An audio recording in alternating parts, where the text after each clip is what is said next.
তবে ওমর রাদিয়াল্লাহু আনহুর ঘটনাগুলো এক্সেপশনাল। কারণ কি, যেমন তিনি একদিন রাত্রেবেলা ঘুরছেন অলিতে গলিতে, এই ঘটনা আপনারা সবাই জানেন মনে, কান্নার আওয়াজ শোনা যাচ্ছে, কান্নার আওয়াজ। তো তিনি ইনভেস্টিগেট করছেন, খলিফা রাত্রেবেলা ঘুরছেন জনগণের দুর্দশা দেখার জন্য। এখন এক মা তার সন্তানদেরকে ঘুম পাড়িয়ে রেখে বা কান্না থামানোর জন্য চুলার মধ্যে পানি চড়িয়ে দিয়েছে, জাল হচ্ছে, বাচ্চাদের দিকে কাঁদছে। ওমর রাদিয়াল্লাহু আনহু বলছেন যে মা, আপনি বাচ্চাদেরকে খাওয়াচ্ছেন না কেন, বাচ্চারা কাঁদছে।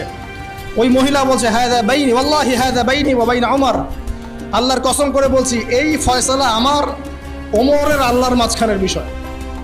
আমি আল্লাহর কাছে ওমরের নামে বিচার দিব। কি বিচার দিবেন? ওমরের জামানে আমরা না খেয়ে আছি, এখানে কি, এখানে কোনো খাবার নাই, তাহলে কি আছে? এখানে পানি আছে। বুঝলাম না বিষয়টা কি। আর বিষয়টা হচ্ছে পানি জাল দিতে দিতে যদি বাচ্চারা ঘুমিয়ে যাবে, পরের দিন আবার জেগে উঠবে। এভাবেই আমি ওদেরকে চালাচ্ছি দিনের পর দিন। চিন্তা করতে পারেন? এই কথা শোনার সাথে সাথে ওমর রাদিয়াল্লাহু আনহুর কলিজা কেঁপে উঠল। পায়ে আবার মদিনায় গেলেন, বাইতুল মাল যেখানে থাকে সেখান থেকে ময়দা বা আটা বা এইসবের বস্তা নিজের কাঁধে উঠালেন, নিজের কাঁধে। তার পাশে একজন সাহাবী ছিলেন, তার নাম আসলাম রাদিয়াল্লাহু আনহু। তিনি বলছেন, ইয়া আমিরুল মুমিনিন আনা আহমিলু, হে আমিরুল মুমিন আমাকে দিন, আমি বহন করে নিয়ে যাই অ্যাটলিস্ট। তিনি বলছেন, না, তুমি কি কিয়ামতের মাঠে আমার পাপের বোঝা বহন করবে? নিজের হাতে বহন করে সেই মহিলার বাসায় গেলেন, নিজের হাতে রান্না করিয়ে বাচ্চাদেরকে খাওয়ালেন।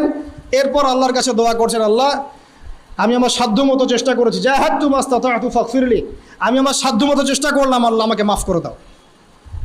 আমি কেমন করে আপনাদেরকে ন্যায় বোঝাবো, ওমর রাদিয়াল্লাহু আনহুর আদর্শ কেমন করে বোঝাবো?